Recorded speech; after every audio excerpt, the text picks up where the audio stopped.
Bahamas Institute of Financial Service, good afternoon. I think line two was acting up this morning. She out Bay Street, they have Miguel with his car, to push his car.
Good morning. Good afternoon. I keep telling you, stop saying good morning when it's afternoon. Good afternoon, everyone. Good afternoon. Afternoon. You're living too good. Is it because it's rainy and it appears a cold front is coming? Yes. Yeah, I figured that. Okay, I hope everybody is fine. Yes, thank you. Oh, wonderful. Denise, I did check with regard to seals and the Companies Act. Yes, And it was amended. okay, Yeah, it has more or less, it's the same language as what you see for the ad. See, they just took it straight across. okay, good, all right. Mhm. And I checked on where we had established the fact that if a share is held in trust Yes, for, yeah. that was as per the 2019 amendment to the Companies Act, and it was based upon the fact that the amendment stated that the register of members must show that if a share is being held in trust for somebody else. And so the fact that we interpreted that as the annual statement is a reflection of the register of members when you enter the shareholders, that information would also need to be included on the annual statement. Okay, hold on, let me check mine, because I didn't, after you said you were checking, I didn't. Yeah. Let me look at my So it amendment. wasn't that it stated directly that it had to be included on the annual statement. It was just that it had been amended to say that if it was held in nominee capacity, it would have to be shown on the register of members. I think it was section 4 that was amended. Let's see. Mind you, it did say notwithstanding section 58. But I'll be truthful, that word notwithstanding, in spite of section 58, I don't really know how that amendment was supposed to correlate to section 58 that deals with annual statements, I think. Yeah, because my section 4 is not amended. Well, okay, so I'm going by memory here, but the 2019 amendment, I think it did say, I do believe it was section 4. Okay, hold on, let's see. But if you have a copy of the amendment. I'm gonna look right now for it. Yeah. I'm going to the Companies Act. Let's see. Because they're so famous. You see all the nonsense that's going on now with the business licensing. Oh, yeah. Oh, my God. We have a lot of problems with that at work because a lot of people chose, the different quarter ends, and then they amended it to say, no, everybody has to go back to the December 31st year ends. So they have business licenses that are valid till September this year, but are being required to file again based upon future projections or something. I'm not sure. We have a small office. I don't deal with that, but we all speak about it, Yeah, because I even see they are sending out invoices, like how we have a lot of foreigners incorporate IBCs to purchase land, they hold it and then they turn it over, or they're sending invoices for those too. Yeah. Oh, you mean from a VAT perspective? Yeah. Yeah. Well, I mean, the Business License Act was also meant to say that IBCs, all companies would be required to apply for a business license. But when we check that, they don't even have the portal set up to allow for that. So we haven't even gotten a response on that. Yeah, but they're sending out invoices. Yeah, well, we haven't received any yet, thank God. Yeah, I've gotten like a few of them. I have a question, please, ladies. Anyone who may be able to help regarding annual statements. what exactly is that? Is there a template or a form from the Registrar General's office when they say, please prepare an annual statement or provide an annual statement? Because we'd reached out and we hadn't gotten a response. They just told us, okay, an annual statement is needed, but you didn't get clarity exactly what that document entailed or should entail, or if there was a template document to use. I think there's a form on the Register General's website, Okay, as well as it could be filed online, as well Okay. as I can email you a form if you want. That's about to say, yeah, that's sort of the Okay. template everybody Yeah. uses. okay, annual statement. Thank you. That would be good. Okay. While I was busy listening to her question and then lost where I was. Okay, let's go. Let me get in. 2019. While I'm doing that, did everyone have a chance to look at the capstone that I sent? Try to make it Yes, easy. briefly. What that means briefly. I read it and was overwhelmed, so I closed it. Same. Just being honest. No, it's good to be honest. But notice the first one, I said you can do it in pairs. There's a teamwork. And then you get individually choose 2 questions.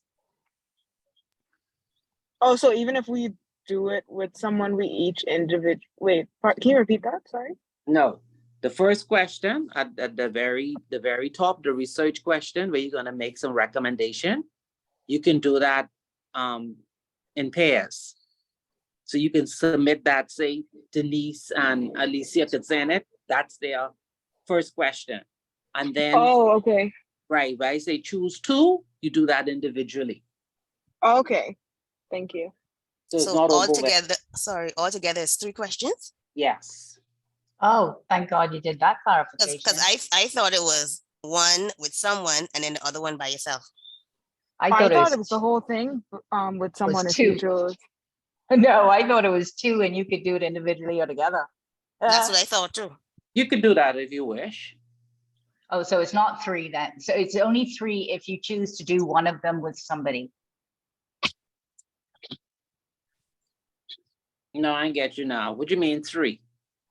Oh, because somebody said, so there's 3 questions altogether that you have to submit. And you said Correct. yes. Yes. Okay. The Oh, so should first I say one, 3 answers? Uh-huh. right. The first one, you can do that along with someone else.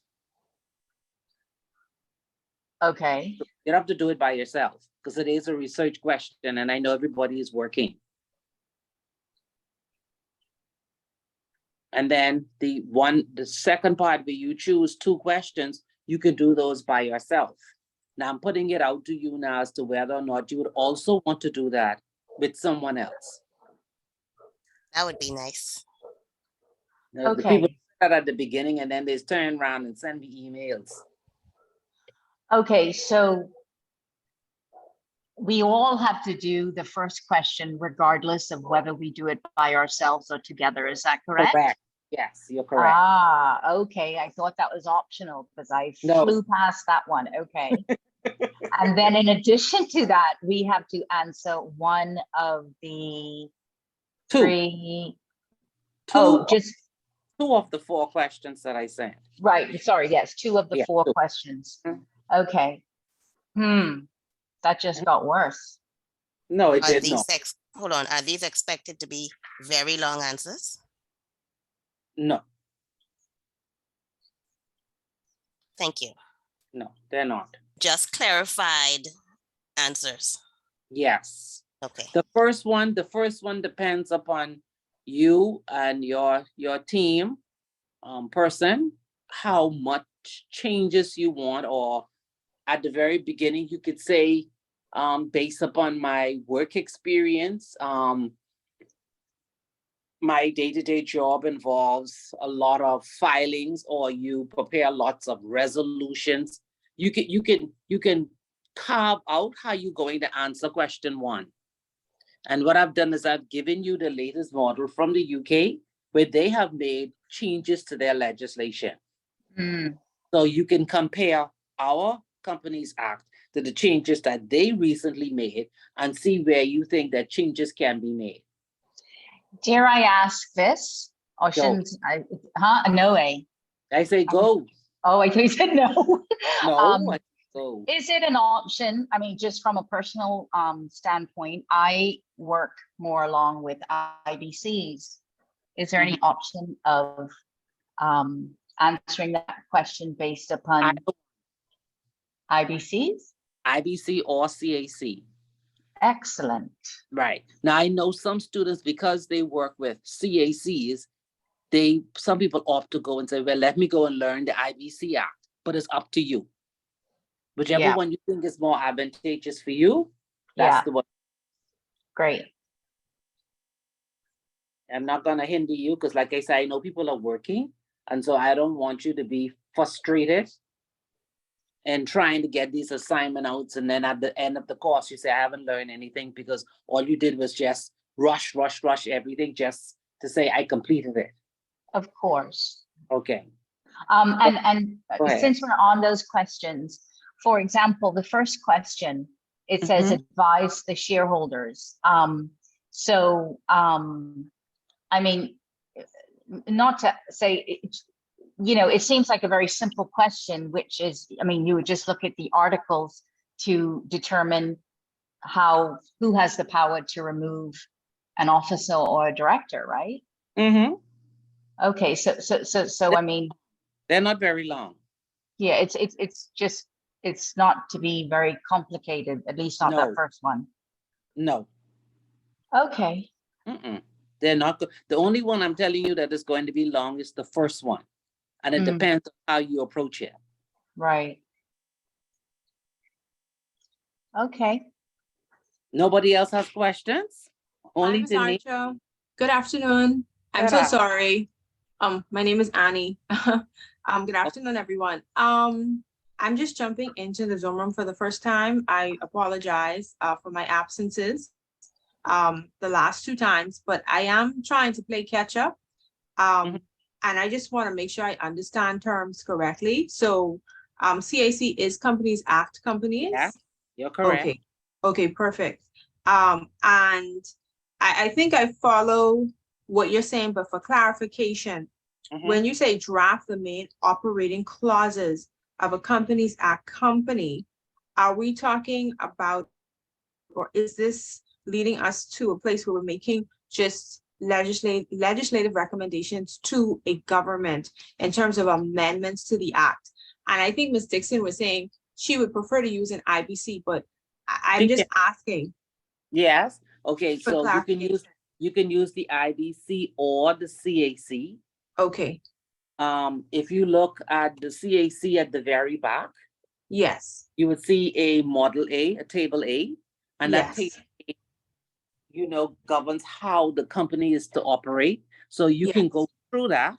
You can look at operating clauses that you're interested in, look at the UK, see what changes they have made, and whatever recommendations you think need to be made and why. Understood. Okay. Yeah. So it's not Okay. that difficult. It's a learning experience. It is. I just want to make sure I looking at the correct sections in the existing act, because I know our Companies Act would have had some amendments, if I'm recalling correctly. But it's not, it's looking at the act as a whole, but primarily, like you said, it's the operating clauses of the existing act. And then based off of the model that we have, what recommendations we would make with our experience along with the model. Yes. Understood. Understood. Okay, Denise, I have the amendments for 2019. And amendments was only made to section 9A, 38, 44A, 60, 65, 107. 109 was repealed and replaced. 118A, 271, 271A, 273. Okay, it was right at the beginning of that amendment. And what I should have done was taken better note or even shared it, which I ponder doing. But it is like the second or third amendment that's referred to in that amendment. hold on. Uh-huh, They inserted new section 9A. uh-huh. 4, 9A, all the same. Yeah, they said they inserted a new 9A. Mm-hmm, That insertion, it says, hold on. Very strange. Nominee notification. mm-hmm, Notwithstanding section 58, where a subscriber or shareholder holds the shares for another as nominee, it shall be so specified in the memorandum and on the register. mm-hmm. The nominee must complete a declaration of trust, which we know already. Right, right. For whom he holds the shares, and a record of such declaration must be maintained at the company's registered office, okay?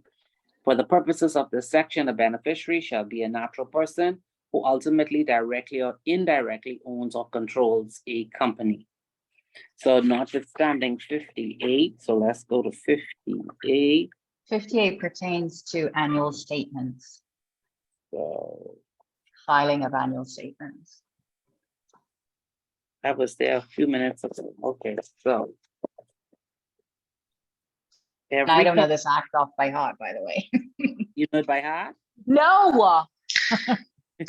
Every company incorporated under this act and having its capital divided into shares shall cause to be made once a year, a list of all persons, blah, blah, blah.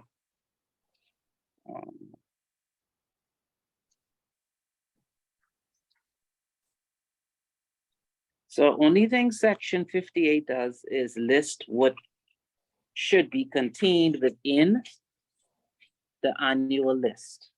Right. The list and summary referred to in subsection 1 shall be contained in a separate part of the register and shall be completed within 7 days, blah, blah, blah. Mm-hmm. Yeah, so they go together. Yeah. They go together. Yeah. So based on that is why I said that we disclose on our annual statement who a nominee share is held in trust for. Boy, if those persons hack into that system. They Lord. have. That's why Yeah. they're changing their system, because they've had so many problems with that. Yeah, but I mean, they'll be picking at all of those that have declaration of trust. Yes, of course. That's the ones they're really after. Yeah. So. Yeah. And this is, I go, stay quiet after this. Going off Why? of. They can talk. They can talk, you know. After going off of actually Annie's very good request for clarification, Mhm.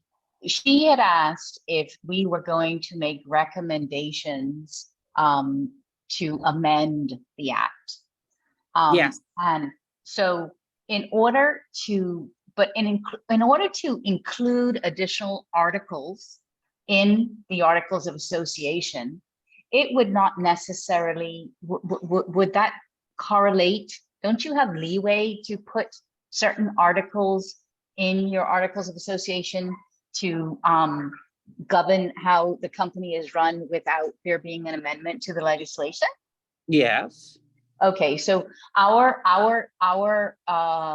task is not necessarily to suggest amendments, but just suggest certain articles that would assist in better, better, the company being able to be run better, Better, yes.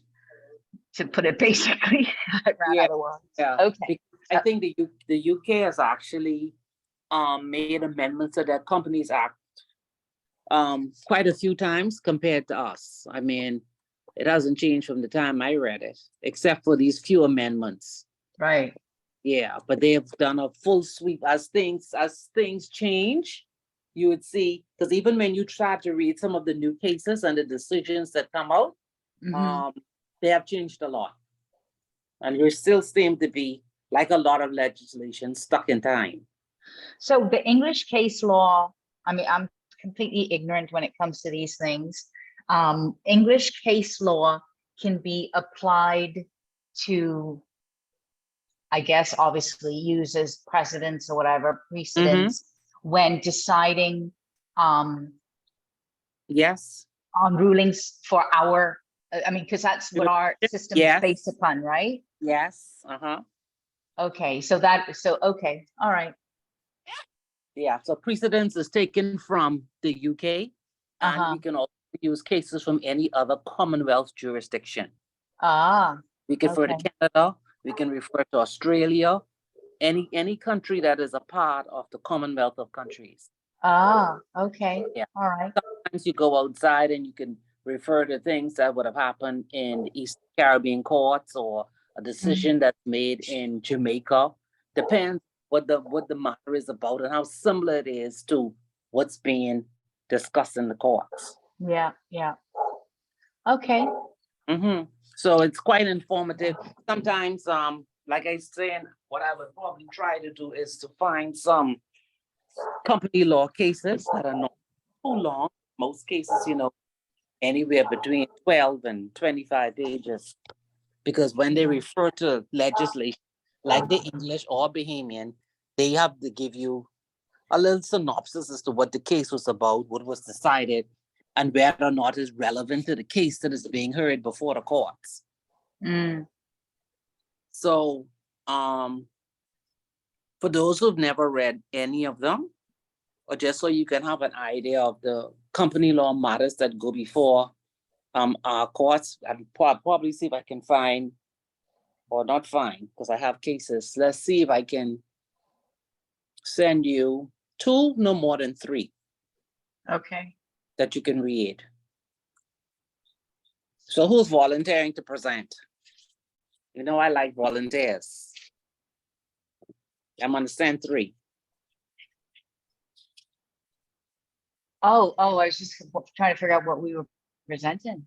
Right, what Next, are we presenting? Sorry. I'm gonna The send case law, she said. I'm gonna send 3 cases, and then I need 3 persons to volunteer to present those cases. Okay, And- do you and you you want can- us?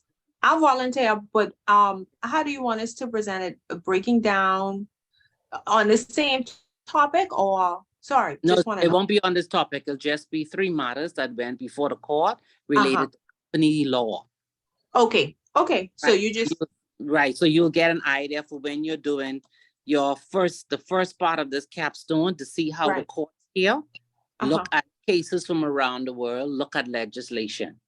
so you just want us to do like a brief. A brief, yeah, it's brief. Okay. So Annie, you'll take one. Who else? I can take one. Christina Shea. Christina? Yes. Okay. But you said it won't be too long, right? Because remember my one from the other week was long. Me and Shanice's one was long. Well, I can't promise you, but I'll see. Okay, thanks. Okay. One more. Carolyn? Okay, I'll take 3. I'll Okay, take the third all right. one.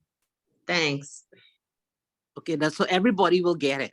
Everybody will get the 3, but then the 3 of you will present. And this is for next week?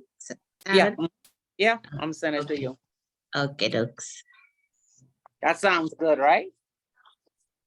Now, Yes. okay, one other item. Midterm is coming.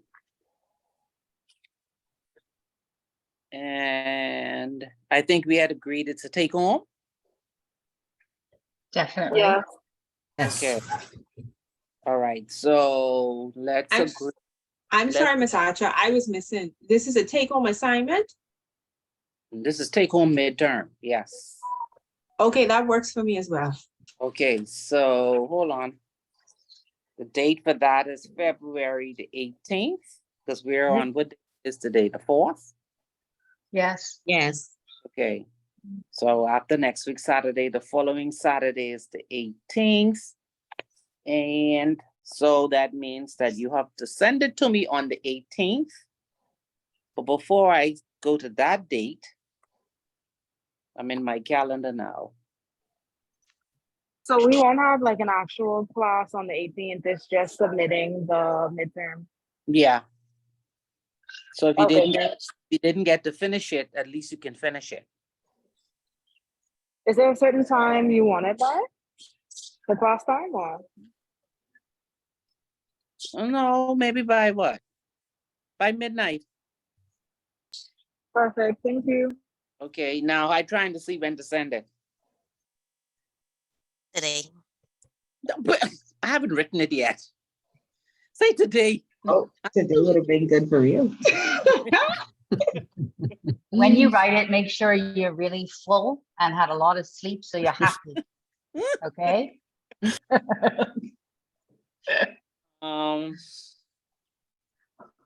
Okay, what if I send it after class next week? I mean, anything's fine. Yeah. On the 11th. Okay. Okay, And I what don't think form we is it? should- Short answers or something? Yes. Short answer. I was looking again at the final. The final is really weighted at 50%. Mhm. Boy, that's heavily weighted. You can do it. Sure. All of you can do it. You come to class, you study, you take part in conversations, you'll pass. Trust me. You'll pass. Okay, so I have it here. Let me put a note in my thing. Send exam What is y'all's passing rate, by the way? 70. No. Percentage of students pass. Oh, students, Mhm. you may get This one. one, you may get one or two fail. When I Mm, say fail, not miserably now. Right.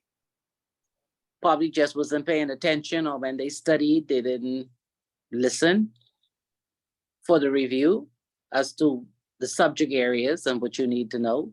Mm. But no, normally have good grades. Okay. Why are you getting frightened? I'm not frightened, but like I mentioned, I'm not young. And Oh. I'm a little concerned of with trying to retain 4 months worth of information to reproduce in a couple of hours, It I doesn't work that- guess. No, it doesn't work that way. You so have your, Ms. Archer, sorry, will you give us Right. a study guideline yes, for the final? yes. Perfect, okay. I should be able to So- pass. You have the capstone, right? That's on certain areas. You have the midterm, that's on chapters 1 to 5. And then you have the final exam, which I try to focus on from 6 to 10. Oh, so the final exam only, it's not comprehensive, it's only from 6 to 10? Yes, that's why I put a midterm. Oh, Yeah, if there was no midterm, you would have had a comprehensive exam. oh, okay. That's not so bad then. No, Okay, Okay No. then. yeah, because everybody is working. And so if I've done comprehensive exams before, it doesn't do well.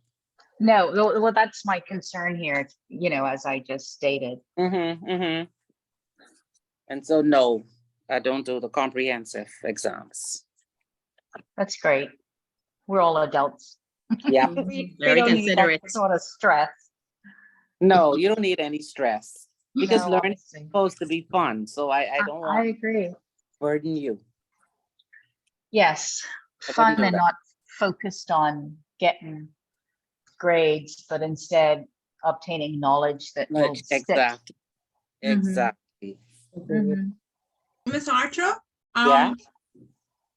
I just wanted to say this, right? Mhm. I'll be honest. This is like a third round of me learning about company law, right? Not this program. It's my first time in the program. But the reason why I chose this program is because there were a lot of things that I learned in practice that theoretically and academically I didn't understand. Mm-hmm.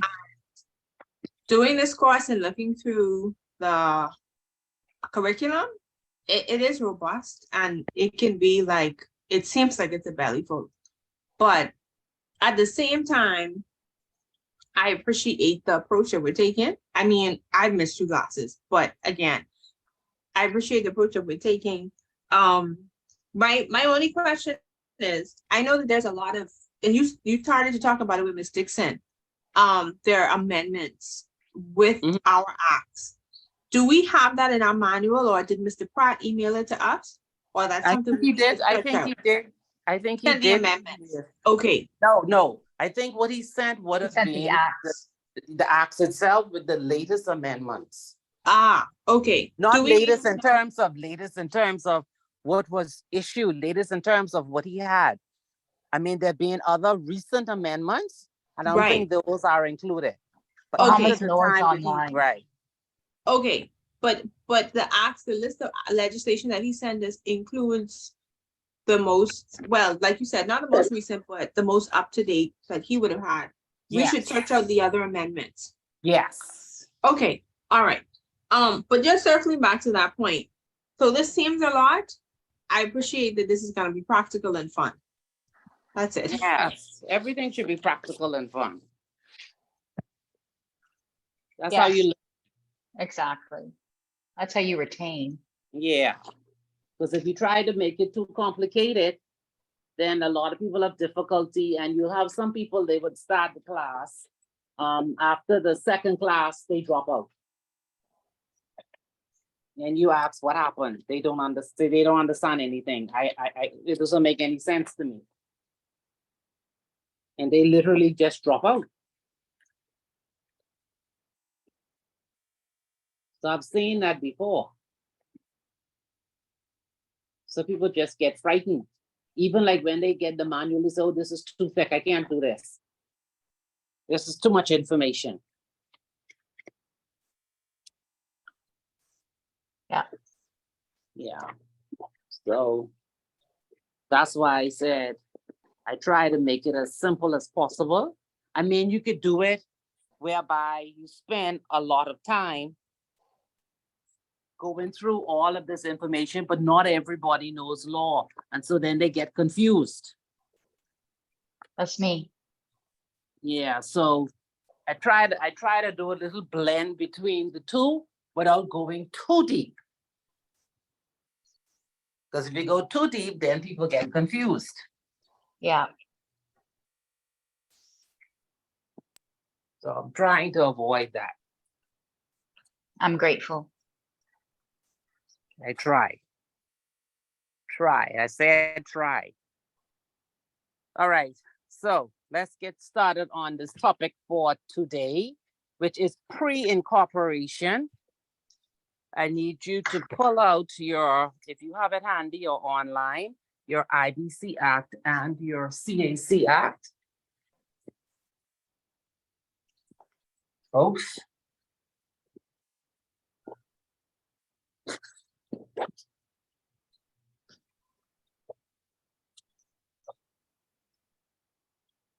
And I need you to turn to section 22 in the CAC and section 11 in the IBC.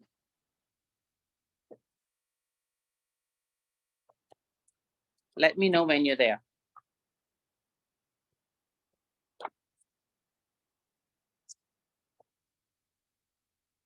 What page is it, please? Page? No, not in the manual. I want you to go to the legislation.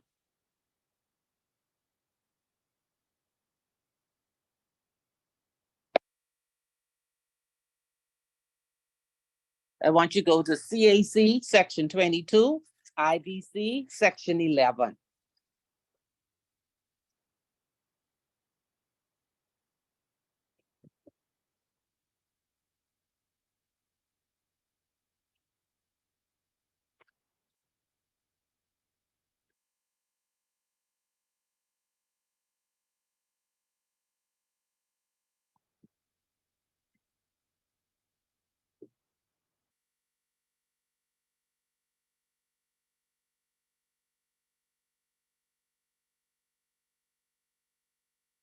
If you can only open one, then that's fine.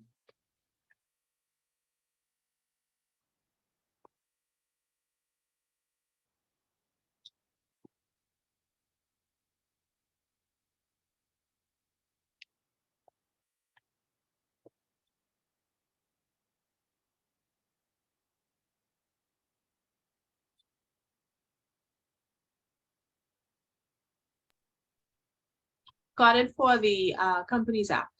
Okay, all right. If you're like me, you have it sprawl over half the table.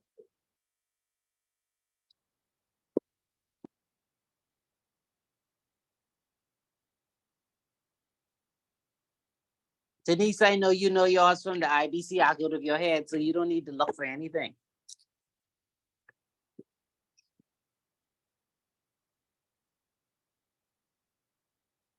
I wish.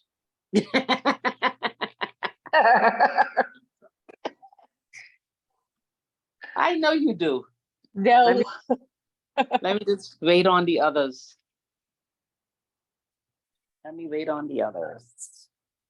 Try as I may to review this, I still have to go back and look at it every time. Yeah, you have to, because you could just miss a notwithstanding. Or you Yeah. could miss a shall or a may. More like I read it yesterday and I don't remember what I read yesterday. Today is more the problem, unfortunately. You have to keep reading it over and over again. The That's thing what I is do. with the acts though, you know, it's a lot easier to retain it when you have to apply it. Just reading it to say, make yourself familiar with it. It's very difficult. And you know, so those two amendments or the couple of amendments I referred to, it's only because they had to be implemented. And so they stuck, you know? But other than that, you would not have remembered. You would No. No, not have remembered them. and I'm not at sure I all. have to. No. But see, that's what I was saying with all of these amendments. They come with these piece every year or year and a half. It's a piece. And sometimes they contradict each other. Yeah. Oh, And- they sure do. You know, they need to have a consolidated act. And they don't do that. They look like they depend on the lawyers to try to put it together. Or they wait until somebody comes in to do some kind of action and then they tell them, well, this contradicts that, what should we do? And then they say, oh, okay, come back, we'll come back to you later. No, they make life very Mhm. difficult, They never do. They don't. very difficult. Yep. We have a couple of questions already and nobody comes back, unfortunately. No, because then they have to take it to the AG's office or the legal team there, whatever government agency that is, then they go to the AG's office. Well, you'll never get an answer on one question. Well, that's not gonna happen. Right. They're busy drafting and doing other stuff, and so they really don't have time for that. So, And we've reached out to attorneys and they have come back with inaccurate answers. yeah, because you'll find in company law, you can't just interpret a section by itself. Hmm. Yeah, it's kind of complex sometimes, but we'll see. Yeah. Well, I have a wonderful case to send you all. I love that one. Did you say Okay. difficult? No, I say a Oh. lovely.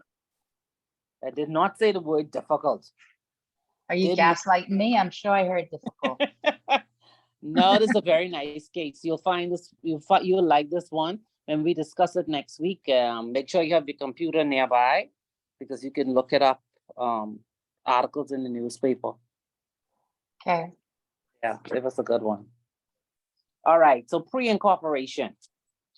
So, you know, pre-incorporation is when you talk about the promoter, the person that's going out to, I guess, purchase the property, the person who's going to get the prices of the furniture, the contractor, that person. So a promoter himself, there's no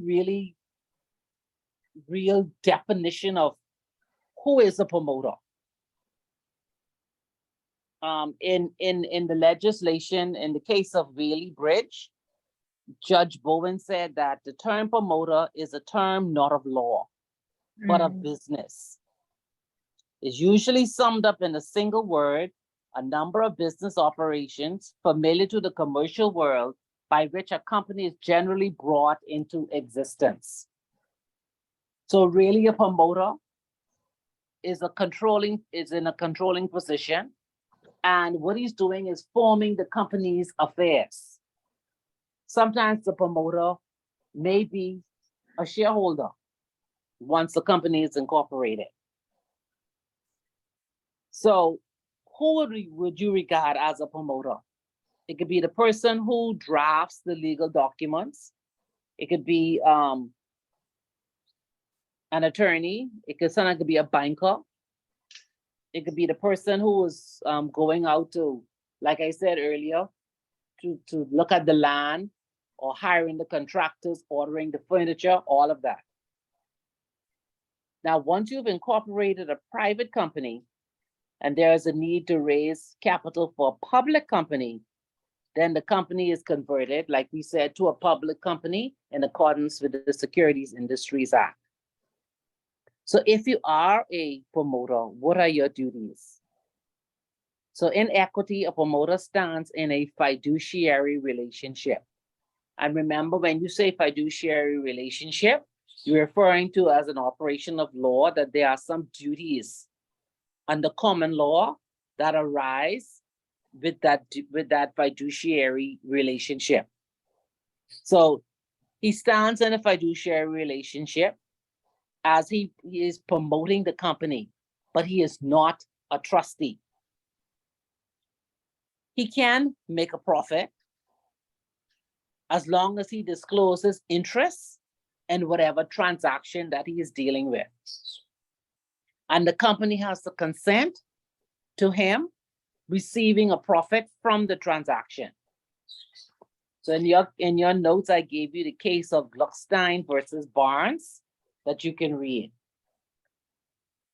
And in addition to that, there is the case of Erlanger versus New Sombrero.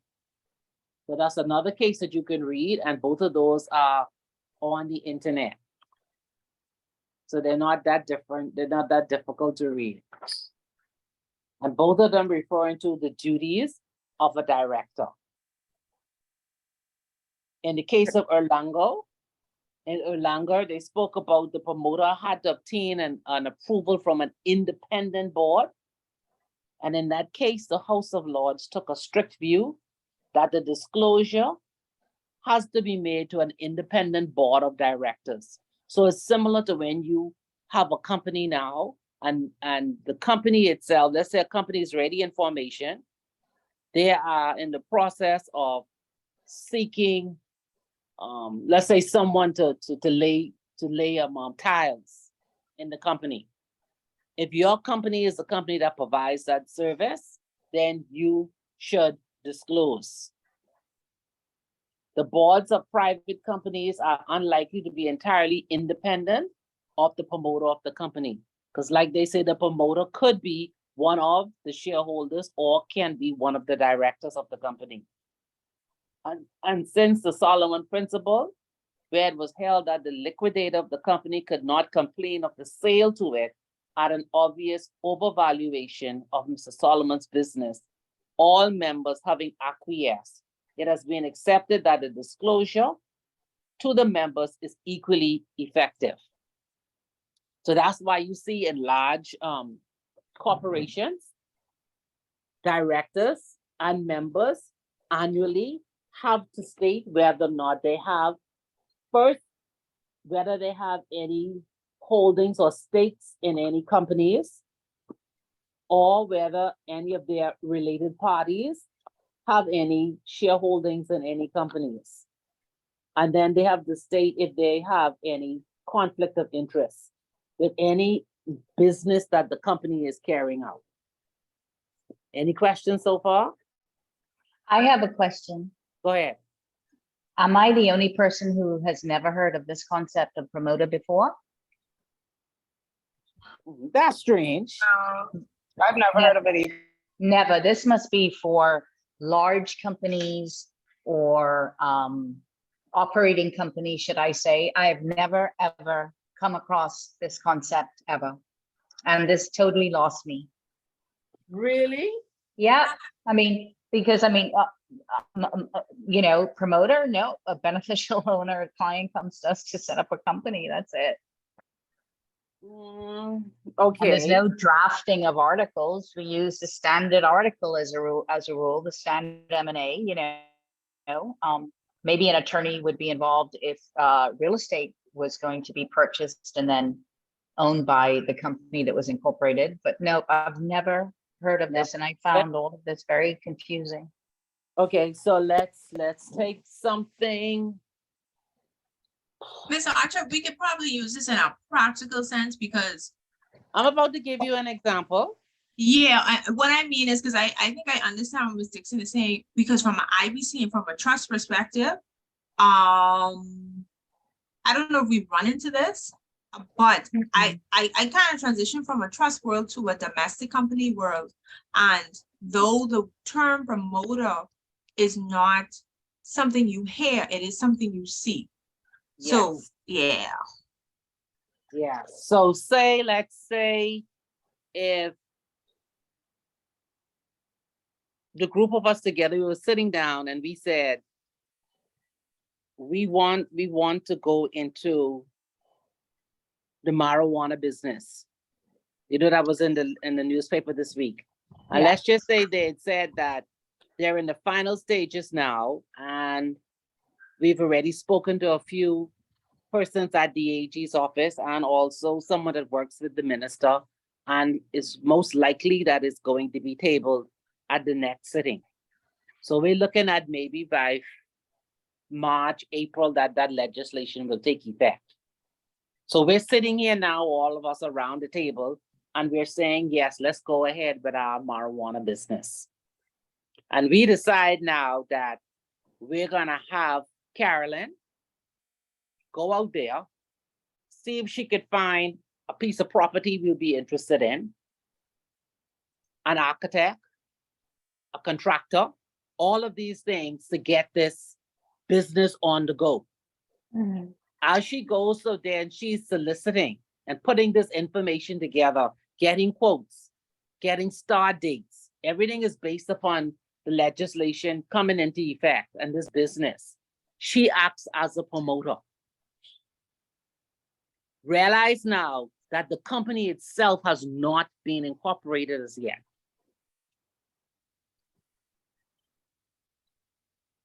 That's what a promoter is. Yes, I understand. Sorry, I understand the concept for sure, but I had just never been exposed to it, and I did not know, you know, and the material surrounding it. It seems to be very established with respect to, you know, profits and contracts, et cetera, et cetera.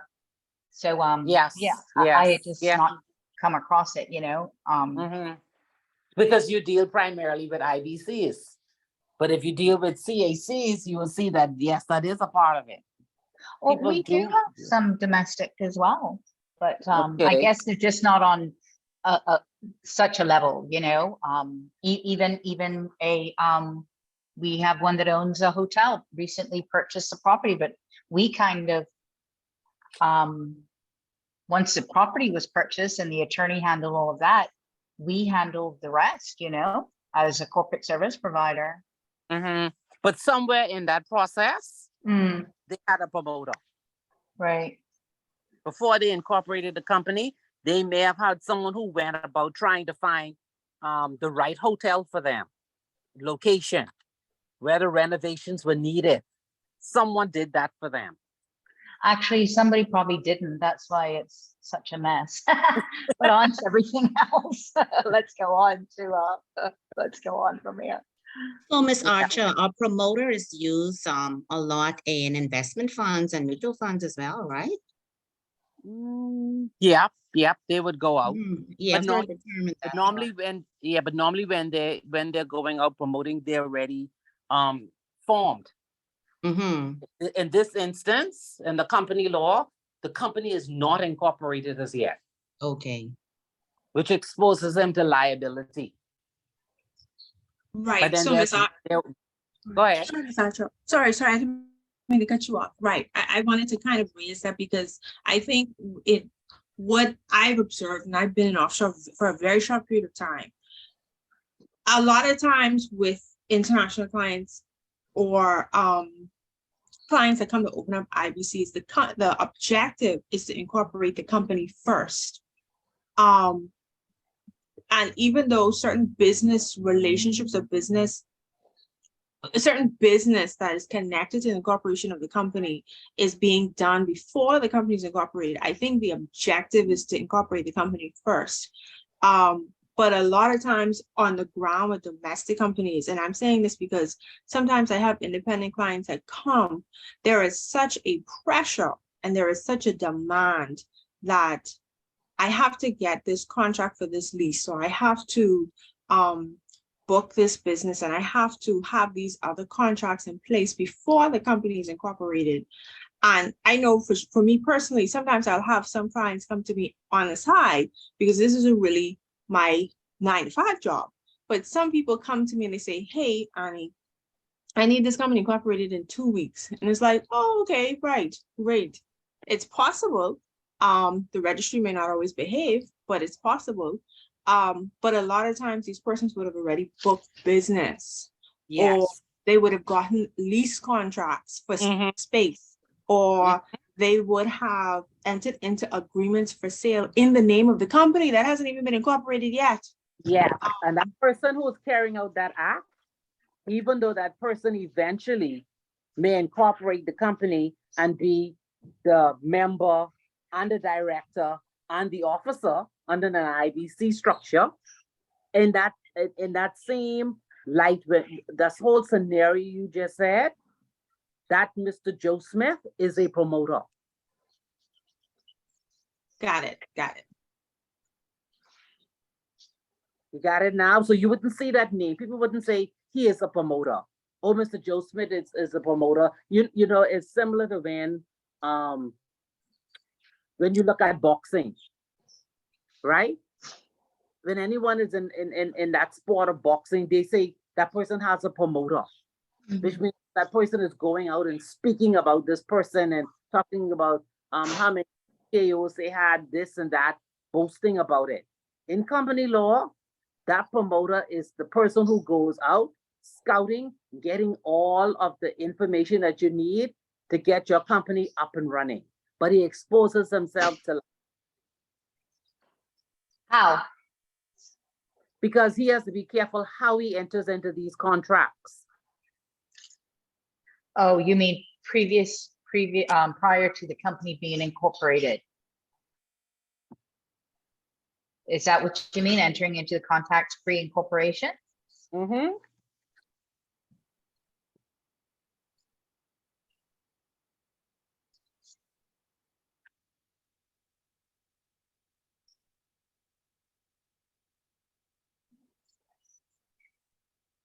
So in the case of Erlanger,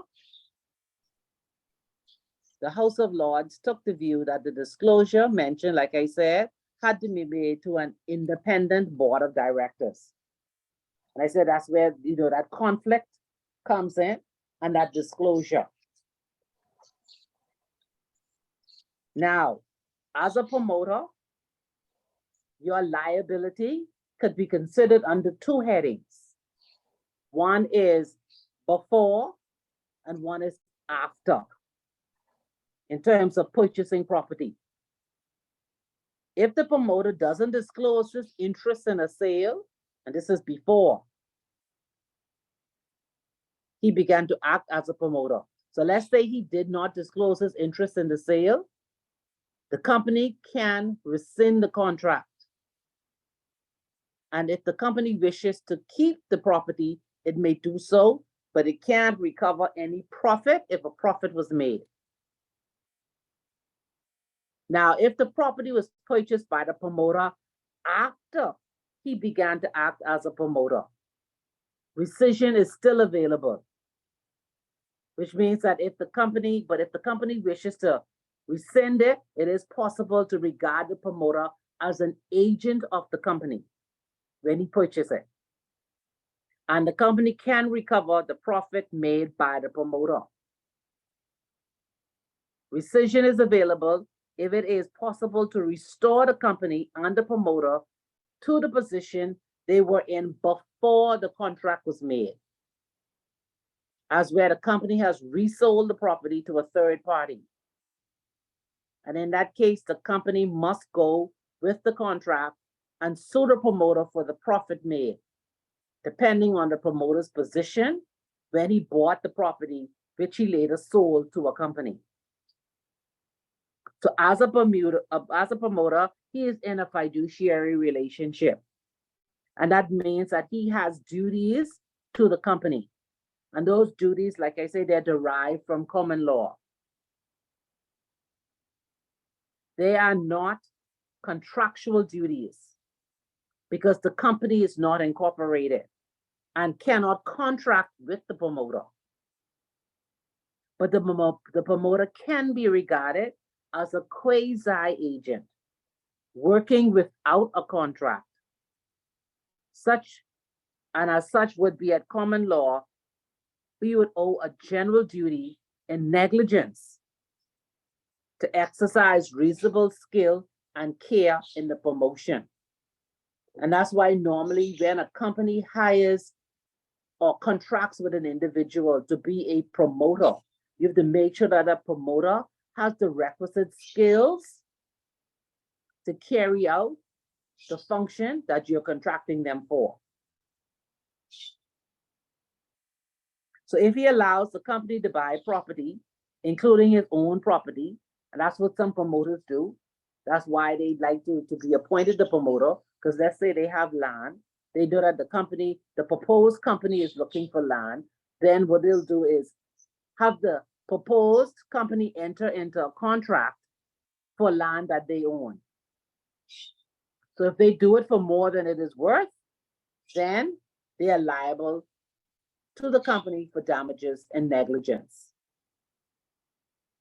If the promoter issues a prospectus and he knows that it is false, so that the company is liable to be sued by subscribers, the company again can sue the promoter for damages. Purchased by a promoter of a business which loses money, again, the standard depends on what is their experience and what are their qualifications as a promoter in that particular area. So the duties of a promoters are not owed to the shareholders. Because remember, the company is not incorporated as yet. Because the shareholders cannot bring a personal action unless, of course, it relates to some false statements made by the promoter in the prospectus. So the duties of disclosure, having the requisite skills and care for a promoter doesn't end on the incorporation of the company. And it doesn't end on the appointment of the directors. Once the company has acquired the property and or the business, which it was formed to manage, the initial capital has been raised, the board of directors have taken over management from the promoters, then the promoter's duties will terminate. A company cannot make a valid contract before incorporation. And a promoter cannot legally claim any remuneration for its services or an indemnity for the expenses incurred in floating the company. And I give you a little synopsis of the case of Re National Motor Mail Coach Limited, Clinton's claim. So generally for pre-incorporation contracts, There's some general comments. A consequence of the company having no legal existence and therefore no capacity to make contracts is that if a promoter or some other person purporting to act as an agent makes a contract for the company before its incorporation, then A, the company when formed is not bound by it, even if it has taken some benefit under it. The company is unable to sue the third party on the agreement unless the promoter and the third party have given the company's rights of action. C, the company cannot ratify the agreement even after its incorporation. And 4, unless the agreement has been made specifically to the contrary, it will take effect as one made personally by the promoter or other purported agent and the third party. So that's what it says in common law. Now let's go to the IBC Act, Section 11. Denise, what does your favorite piece of legislation say?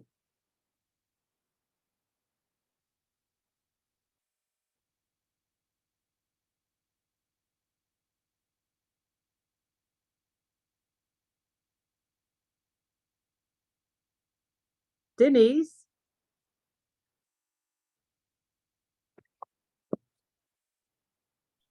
Sorry, I couldn't get my thing, I'm unmuted. So section 11, the articles. The articles when registered. You want me to read it or you want me to summarize it? 11 says? Sorry? Section 11 of the IBC Act. Yeah. The articles when registered bind the company and the members thereof to the same extent as if each member had subscribed his name and affixed his seal thereto, and there were contained in such articles a covenant on the part of himself, his heirs, executors, and administrators to conform to all the regulations contained in such articles subject to this act. And all money. Oh, my section 11 says validity of acts of company. I am so sorry. I was just reading Companies Act. Oh, you want to do the Companies Act? You could. Well, no, because Companies Act was section 22, right? Yes. I have 11 up. Okay. Yeah. 11.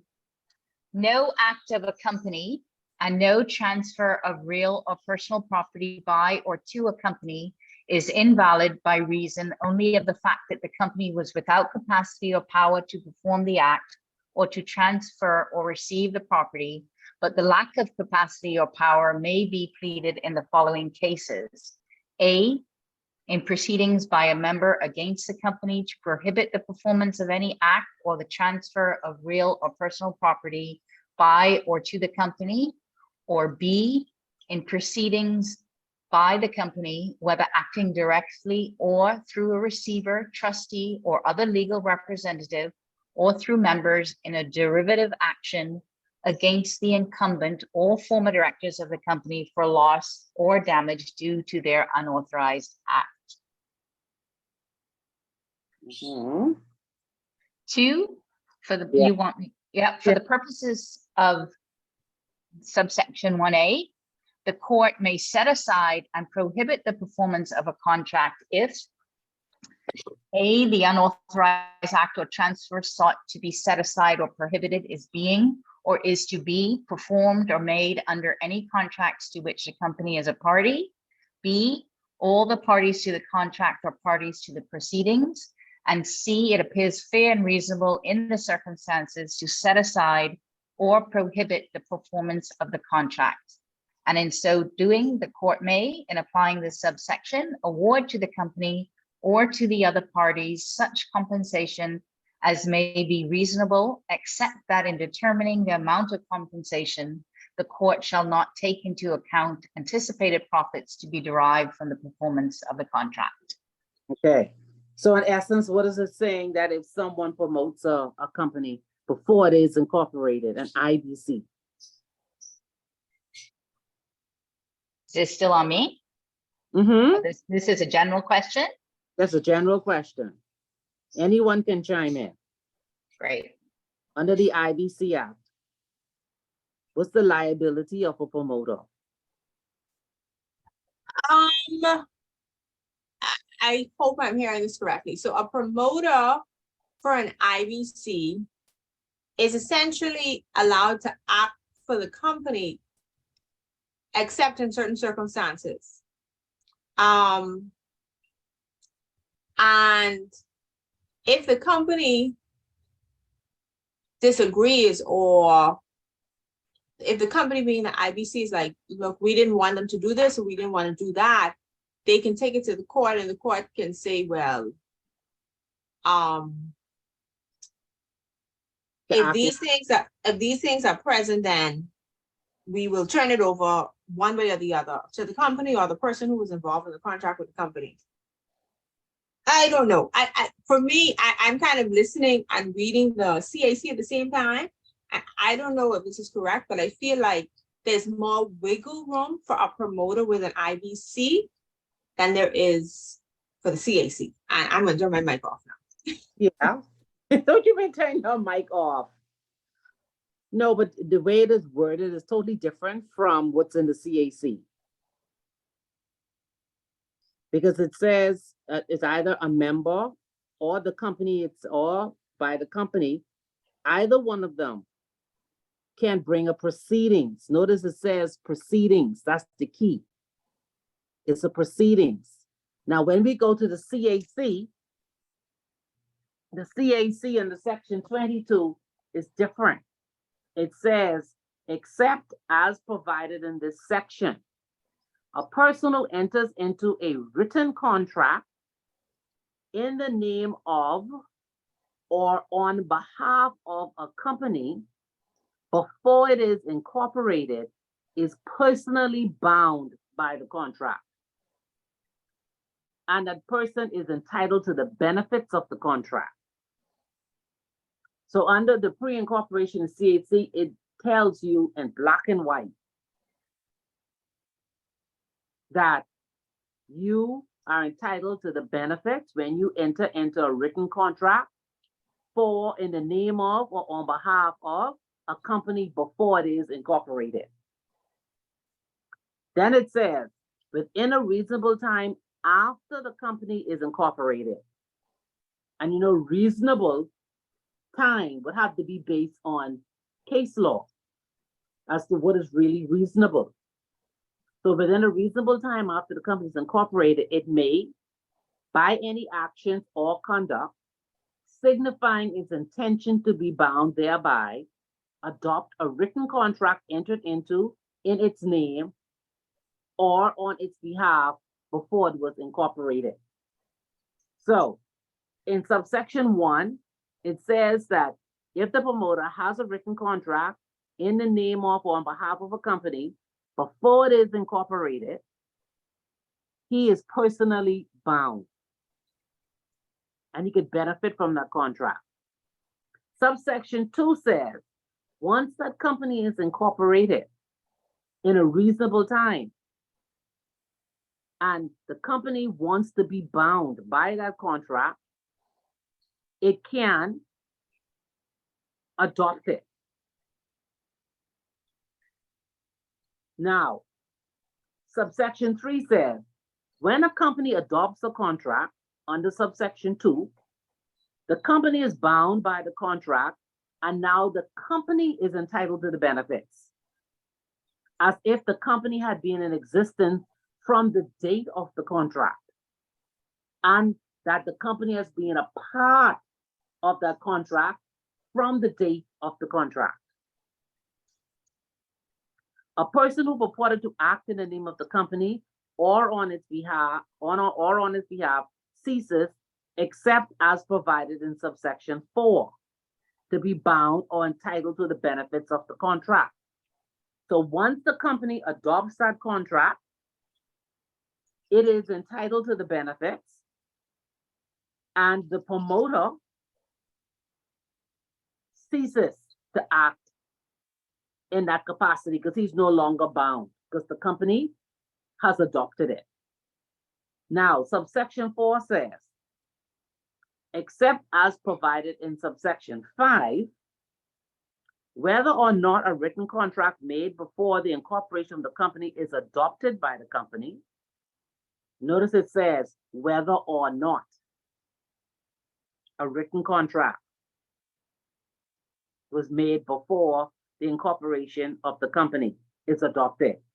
A party to the contract may apply to the court for an order under which obligations under the contract may be fixed or being joint or joint and several for apportioning liability between the company and a person who purported to act in the name of the company or on behalf of the company, and the court may make any order it thinks fit.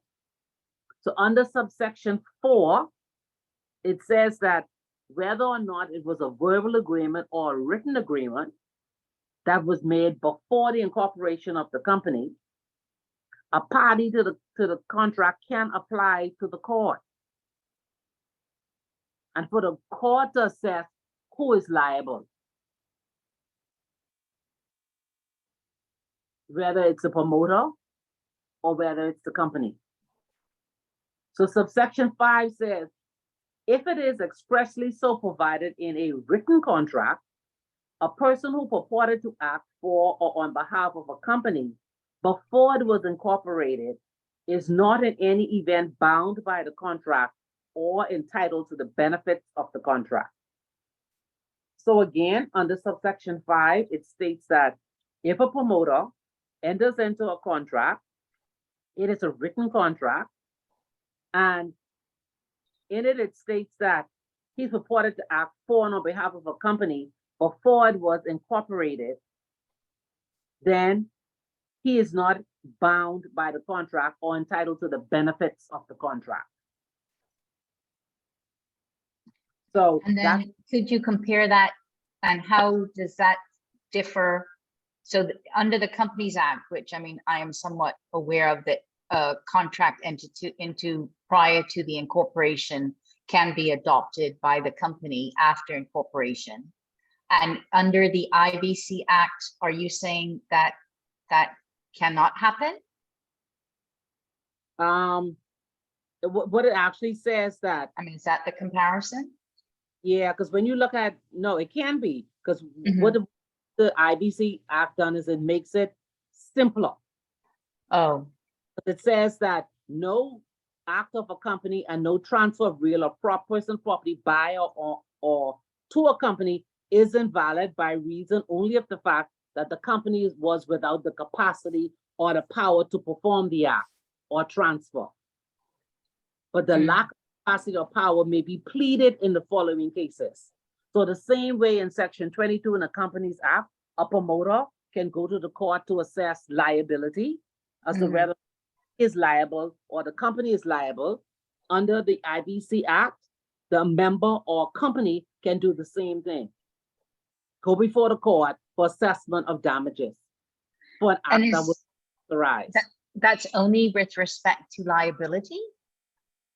Or, I mean, but that also includes enforcing that contract on whatever terms it was written, no? Yes, the court can make that decision. Okay. So it's worded a little bit different because, you know, the IBC is a more flexible tool. Right.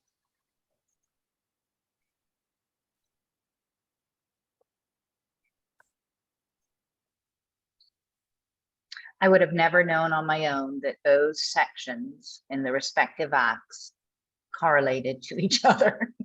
Yeah. It says, it doesn't speak about pre-incorporation because in an IBC, because in an IBC, you wouldn't see a lot of promotions. Right.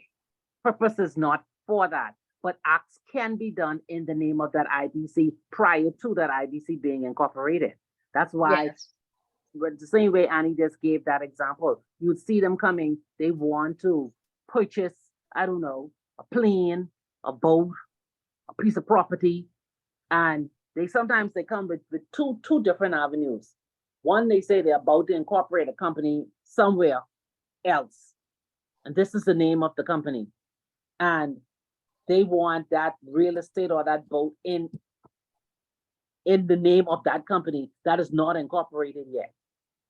And you may be surprised that that same person who is the member, who is the director, who is the officer, has already gone out and entered into contracts on behalf of that company. You just don't see that part because you're not on the front end. All you know is that this company has to be incorporated within 2 days, 3 days, because they've already entered into a contract with a closing date and they need to have that company incorporated. So there's a way a promoter can overcome some of these difficulties in pre-incorporation. And these solutions are just like everyday solutions, not referring to the legislation itself. Because sometimes when a lot of people, like I say, if we were just sitting around the table now as a group and we wanted to form a company, but we wanted to go out and do things to get this company going, nobody's going to turn to the CAC to see what's required for pre-incorporation. But common sense tells you there's certain things that you could do to overcome the difficulties with pre-incorporation contracts. So you could wait to incorporate the company before you make any contracts. So you wouldn't have that issue about pre-incorporation company as to whether or not the company will adopt it or not. You can draft an agreement with the other parties so that when the company is formed, it enters into a contract on the terms of the draft. The articles of the company can be drafted to include a provision binding the directors to adopt it. And the promoter is never liable here because there is never any contract with him. The promoter may make the contract himself and then assign the benefits to the company after it is incorporated. And so here the promoter remains personally liable for the performance of his promises in the contract after the assignment to the company. And so therefore it is desirable for the other party to the contract to agree that the promoter shall be released from their obligations if the companies enter into a new contract with the other party after incorporation. So since the promoter will usually control the company at this stage, they should be able to ensure that the company does make such a contract with the other party and so procure their own release. Where the promoter is buying property for the company, he may take an option on it for, say, 3 months. If the company, when it is formed, wishes to take the property, the promoter can assign the benefit of the option to the company or enforce the option personally for the company's benefit. If the company doesn't wish to take the property, the promoter is not personally liable to take and pay for it, though he may lose the money he agreed to pay for the option. And then I speak about section 22.2, that the promoter is personally liable, and subsection 5, which states that the promoter should agree when making a contract that he should not be personally liable on it. So the Companies Act does provide for ratification of pre-incorporation contract by the company after its formation. So when you speak about incorporation, like you know from the previous classes, we're speaking about filing the memo of the memorandum of association, the articles of association, paying the requisite fees, and the registry issuing the certificate of incorporation. Now, the memorandum of association under each of the legislation. Can I have someone give us the requirements for the memorandum and articles under the IDC? In the act. Should we just read that from the book? Is that sure? You have the act. Oh, I do. Okay.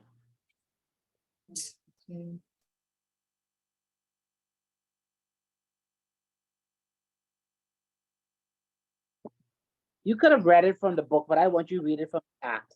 Get familiar with the document. Okay, so I'm at point 13 of IBC Act. Hope I'm at the right spot. Section. Okay. Section 13. I'm at the right spot. Yes. Okay. So one, the memorandum shall include the following particulars: the name of the company, location in the Bahamas of the registered office of the company, the location in the Bahamas of the registered agent of the company, subject to subsection 2, the objects or purposes for which the company is to be incorporated, the currency in which shares in the company shall be issued.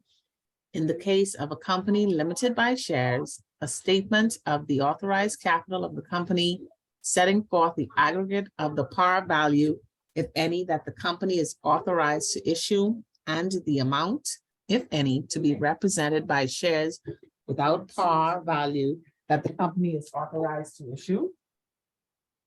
In the case of a company limited by guarantee, a statement that each member undertakes to contribute to the assets of the company in the event of a winding up during the time that he is a member or within 1 year afterwards for the payment of the debts and liabilities of the company contracted before the time at which he ceases to be a member, and of the costs, charges, and expenses of winding up the company, and for the adjustment of the rights of the contributories amongst themselves, such amounts as may be required, not exceeding an amount to be specified therein. In the case of a company limited both by shares and by guarantee, the statements referred to in paragraphs F and G. In- The next subsection is for Denise. Read it. Okay, okay. Denise. She's trying to unmute. I was. Yeah. Okay. What So say? we're on I, right? What does it say? In the case of an unlimited liability company, a statement that the liability of the members is unlimited. A Remember, statement, sorry? remember when the section on unlimited liability? And Oh, you were saying- yes, yes. I just wanted you to see that it is there. Yes, thank you. I did revisit that when I went to work. Okay, go ahead. Okay. Yeah, that's bizarre. I didn't find that, truth be told. A statement of the number of classes and series of shares, the number of shares of each such class and series, and the par value of shares with par value, and the par value of shares with par value, and that the shares may be without par value if this is the case. A statement of the designations, powers, preferences, and rights, and the qualifications, limitations, or restrictions of each class and series of shares the company is authorized to issue, unless the directors are to be authorized to fix any such designations, powers, preferences, rights, qualifications, and in that case, an express grant of such authority as may be desired to grant to the directors to fix by resolution any such designations, powers, preferences, rights, qualifications, limitations, and restrictions that have not been fixed by the memorandum. You want me to go on? Yeah, because only three more. For the purposes of subsection 1D, if the memorandum contains a statement either alone or with other objects or purposes, that the object or purpose of the company is to engage in any act or activity that is not prohibited under any law for the time being in force in the Bahamas, the effect of that statement is to make all acts and activities that are not illegal part of the objects or purposes of the company, subject to any limitations in the memorandum. The memorandum shall be subscribed to by two persons in the presence of another person who shall sign his name as witness. The memorandum, when registered, binds the company and its members from time to time to the same extent as if each member had subscribed his name and affixed his seal thereto, and as if there were contained in the memorandum on the part of himself, his heirs, executors, and administrators, a covenant to observe the provisions of the memorandum subject to this act. All right, someone else do the articles.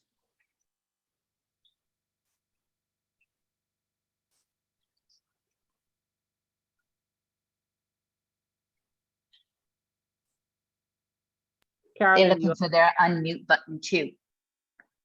oh, Sorry, Miss Miss Archer, I have the Companies Act. I was following the Companies Act, not the IBC. you later then. So the Mhm. Section 14 state that the article shall be subscribed by 2 persons in the presence of another who shall sign his name as a witness, and such articles shall be filed with the registrar on the same date as the filing of the memorandum.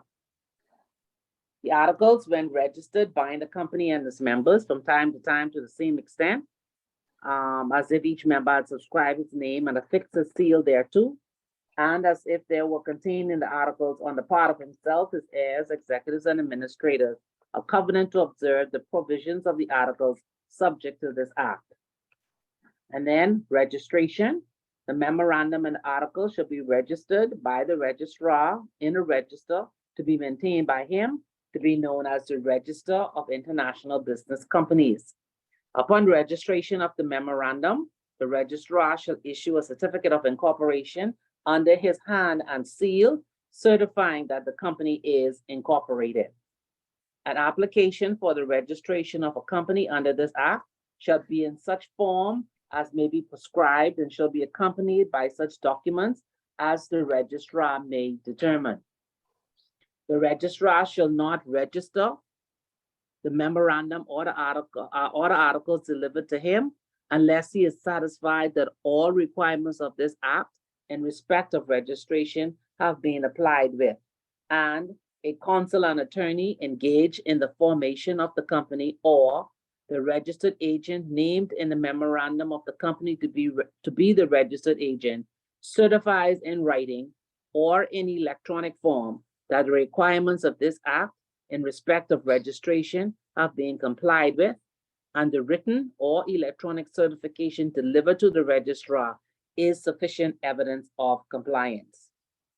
Section 16 says, where the registrar issues a certificate of incorporation of a company, the company is, from the date shown on a certificate of incorporation, a body corporate under the name contained in the memorandum with the full capacity of an individual who is sui juris, subject to any limitations imposed by the memorandum and to the provisions of this act. Section 17 says a certificate of incorporation of a company issued by the registrar shall be prima facie evidence of compliance with all requirements of this act in respect of incorporation. Simple, right? Yes, no? Do not fall asleep. Simple. Yeah. All right, let's go over to CAC. Part 2, Constitution and Incorporation of Companies. Legal formalities. Method of incorporation. Section 3. It says, subject to subsection 2, 2 or more persons may incorporate a company with or without limited liability by signing a memorandum and submitting it to the registrar, save that in the case of a non-profit company, such signing of the memorandum shall be by 2 or more individuals. No person who is under the age of majority has been found to be of unsound mind by a tribunal in the Bahamas or elsewhere, or is an undischarged bankrupt, may join in the incorporation of a company under this act. If the memorandum submitted to the registrar, whether manually or electronically, is accompanied by a statutory declaration by a counsel and attorney that to the best of his knowledge and belief, no signatory to the memorandum is an individual described in subsection 2, the declaration is, for the purposes of this act, conclusive of the facts declared therein. Now, under the IBC Act, do you have such a declaration? We just read it. Is a declaration required as to whether or not the person is an undischarged bankrupt, of unsound mind? No, 30?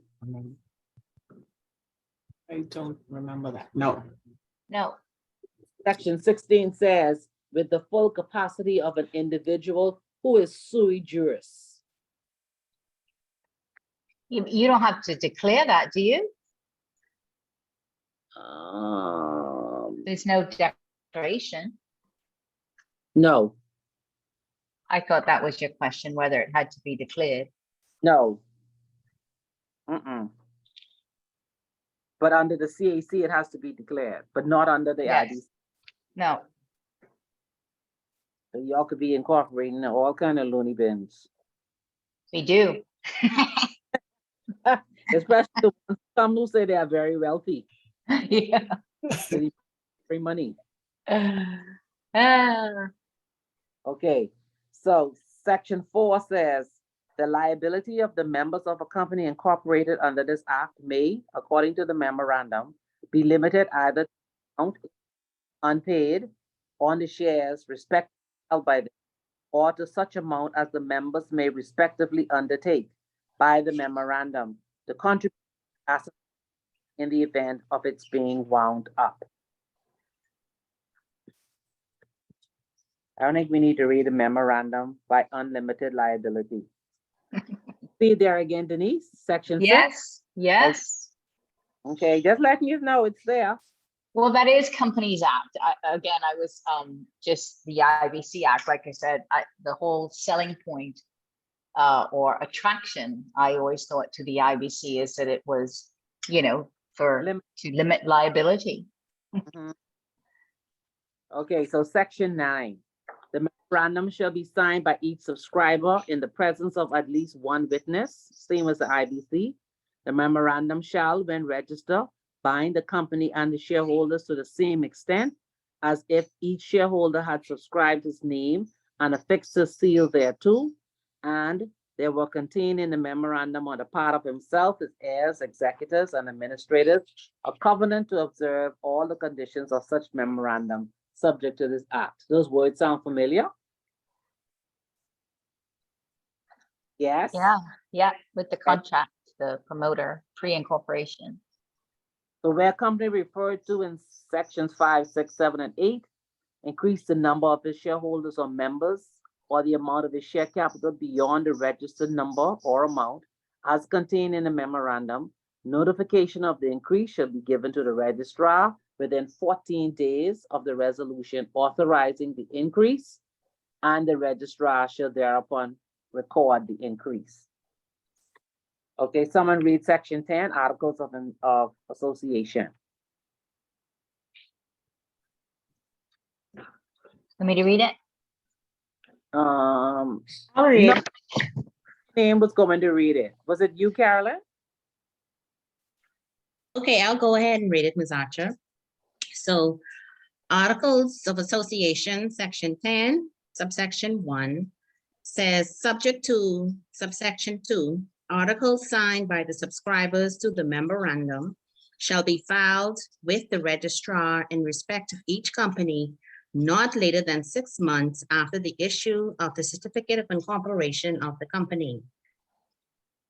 Section 2, a company limited by shares may instead of filing articles, notify the registrar in writing at the time of submission of its memorandum that it adopts the first schedule, either with or without modification.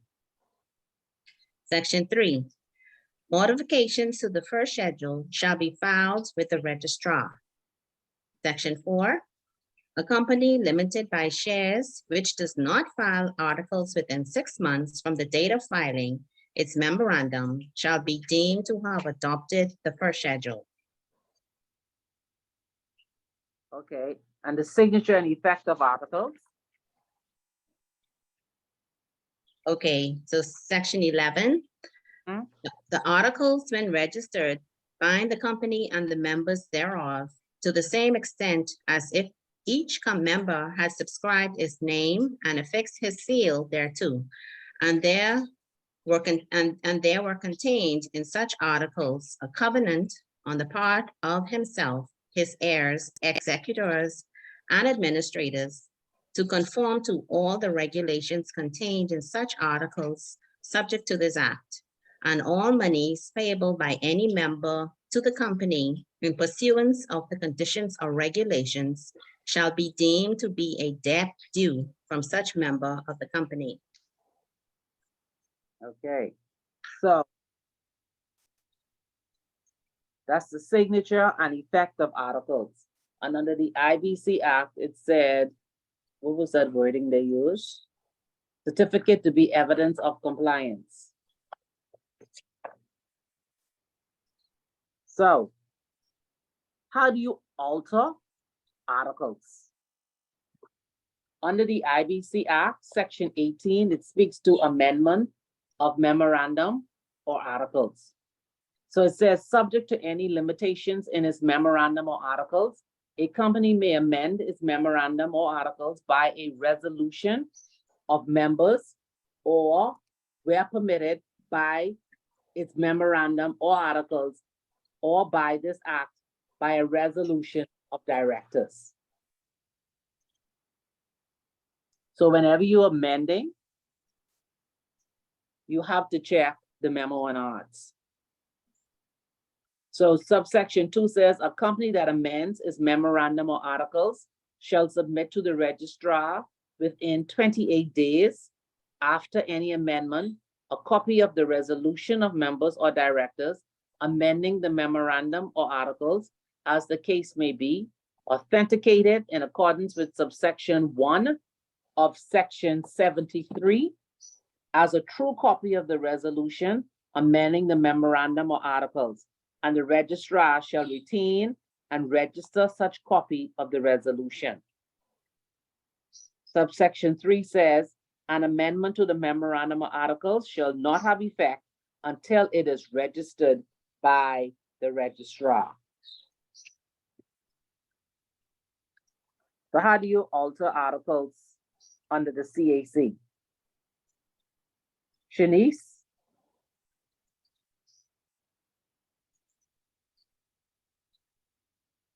Any idea?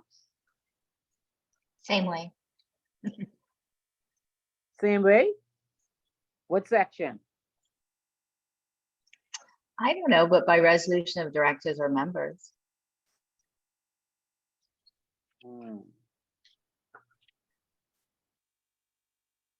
But you don't have the section. Yeah.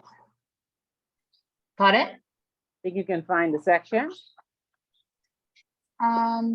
Incorporation.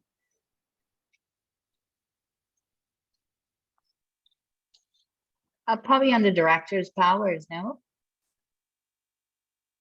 Let me see, where we have director's powers. You know, I might be talking about IBC Act again. Yeah, I think we go under the ID, yeah. Carolyn was doing the CAC. Carolyn. Sorry, Ms. Archer. I wasn't, sorry, what was the question? Altering your articles, memorandum and articles. Mm-hmm. Yeah, what's the Under the section? CAC? Mm-hmm.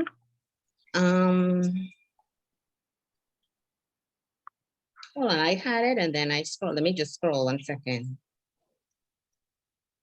Okay, so I think it's section 12, subsection 3. A company may amend its memorandum to change its name. Oh, sorry, that's the name. Sorry. Sorry, just give me a moment. Yeah, we'll give you a moment.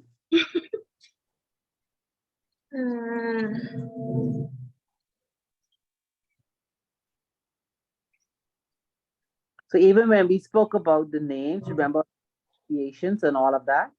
That's in section 12.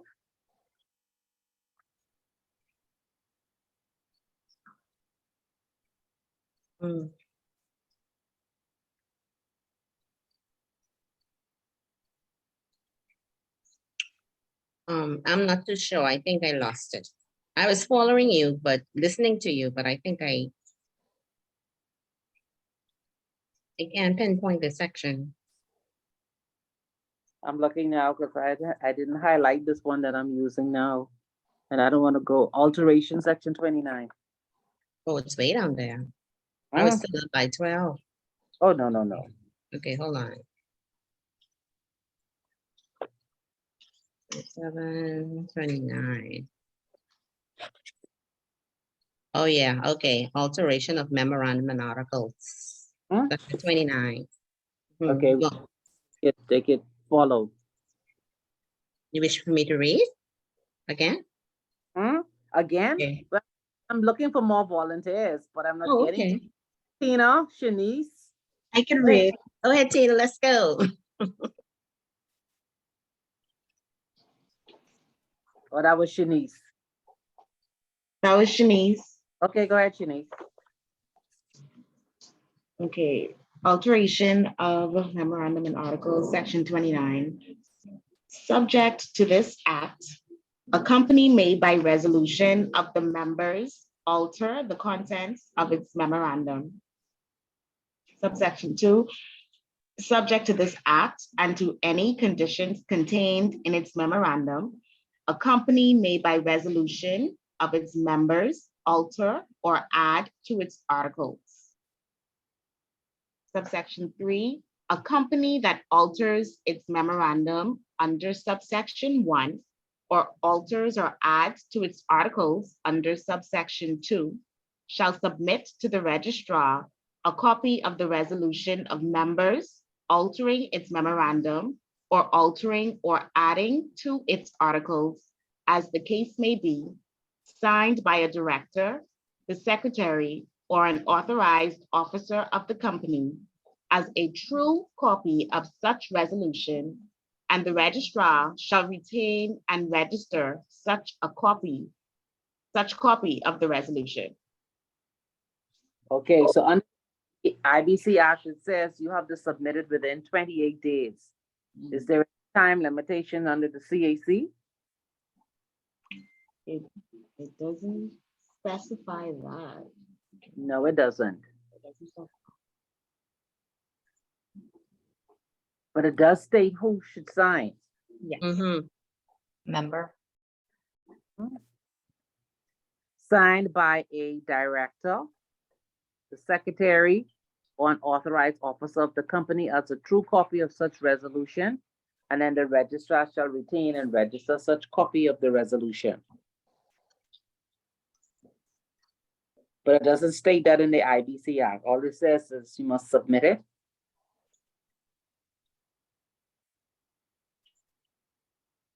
Let me, Within a specified time. yeah, specify time and in accordance with section 73. Yeah, And- authenticating the document. Yeah, you know, Denise knows that over her head. No, I just happened to remember it being read just now. But what we do, we don't really submit the resolution. We submit a secretary's certificate containing the excerpt of the director or member's resolution. Okay, so section 73, you see how it said in section 18, subsection 2, where it says in the IBC Act that that you must do it in accordance with subsection 1 of section 73 as a true copy of the resolution amending the memo and arts, and the registrar and register such copy of the resolution. Section 73 speaks to the authentication or attestation. And so it reads similar to the CAC. It says a document requiring authentication or attestation by a company may be signed by a director, a secretary, or by an authorized officer or agent of the company and need not be under its common seal.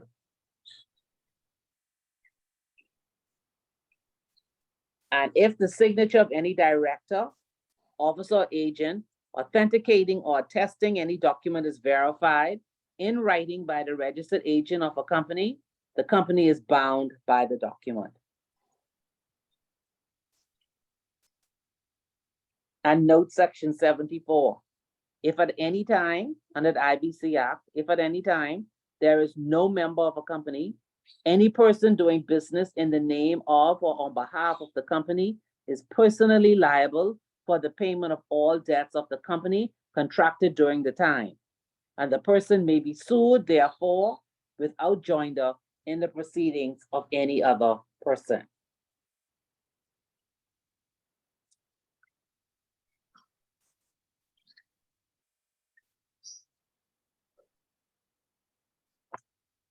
So the process of altering the articles is always subject to the principle of majority rule. So how is this process governed? So as to ensure that the majority may not take advantage of their position to the detriment of the minority within the company. A member will not be bound by an alteration of the articles if it requires him to subscribe for more shares than the number currently held, or in any way the number currently held, or in any way increase his liability to contribute to the company's share capital. Even though the general rule is that a company cannot restrict its power to amend its articles, members entrench provisions within the company's articles. That is, the articles may contain provisions which may be amended or repealed only if certain conditions are met or procedures complied with that are more restrictive than those applicable in the case of a special resolution. For example, consent of a particular member of the attainment of a higher percentage of the members in general meeting than that required for a special resolution. Entrenched provisions may be amended subject to the agreement of all members of the company or by order of the court. As stated in the case of Allen versus Gold Reefs of West Africa, there is a suggestion that members must exercise their votes bona fide for the benefit of the company as a whole. And this suggests that the court has jurisdiction to regard an alteration of the articles as invalid unless it is made for the benefit of the company as a whole. The court looks to see the company is in equilibrium. That is, that members will vote independently of each other and not as if it were combined to coerce other members. The court then decides on the validity of the alteration using the objective test. The breaches of contract arising out of alteration of the articles, a company cannot, by altering its articles, escape liability for breach of contract into which it has entered. In the case of Southern Foundries versus Shaw, the court gave support to the view that the other party to the contract can sue the company for damages only and cannot obtain an injunction to prevent the alteration from taking effect. So as we read in section 16 of the Companies Act, the effect of incorporation, again, upon receipt of the memorandum of articles in conformity with the requirements of the act, the registrar issues the certificate of incorporation in the approved form, and the certificate is conclusive proof of the incorporation named in the certificate. And that wording is the same in both the CAC and in the IBC. So from the date mentioned on the incorporation, the subscribers to the memorandum, together with such other person as may be from time to time become members, shall be a body corporate by the name contained in the memorandum, capable of exercising all the functions of an incorporated company. And you can see now from looking at pre-incorporation to the effect of incorporation, how important the Solomon principle is. And with the court now seeing that there are other ways to go around piercing the corporate veil.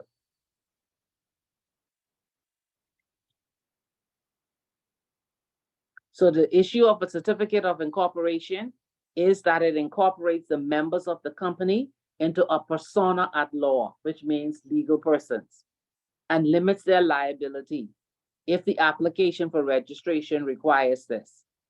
This takes effect from the first moment of the date of incorporation stated on the certificate.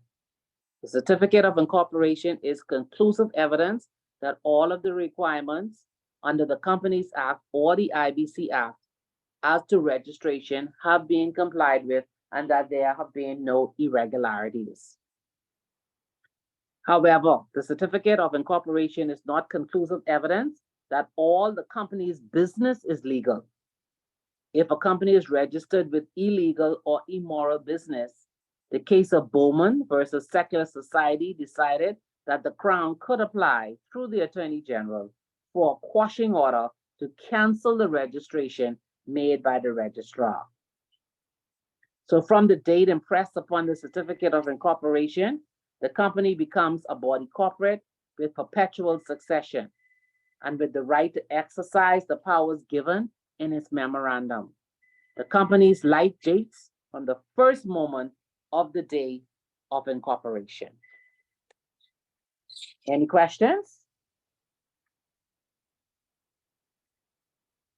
No?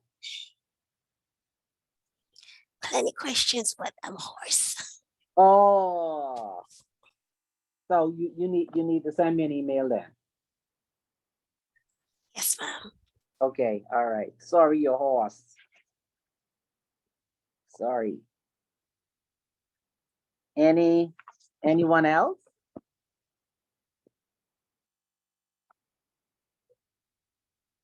No? All right, then. I'm gonna get my 3 cases. Would you all like me to send more? Yes, please, at least 10. 10? Let me see how many y'all there. 2, 4, 6. Okay, Denise will do 4. For sure. Okay, I'll send some more. No. I thought you was welcoming. I was anyhow.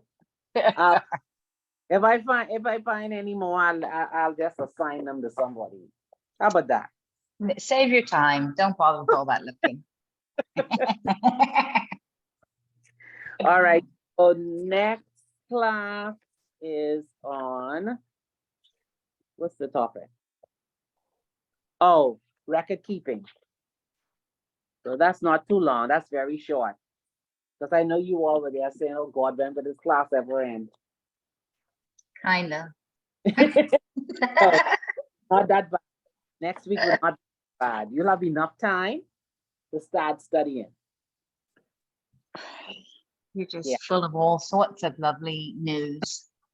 I'm just letting you know. It won't be long, and so you could spend the rest of your time because it's already blocked out that you know you're gonna have class for this period.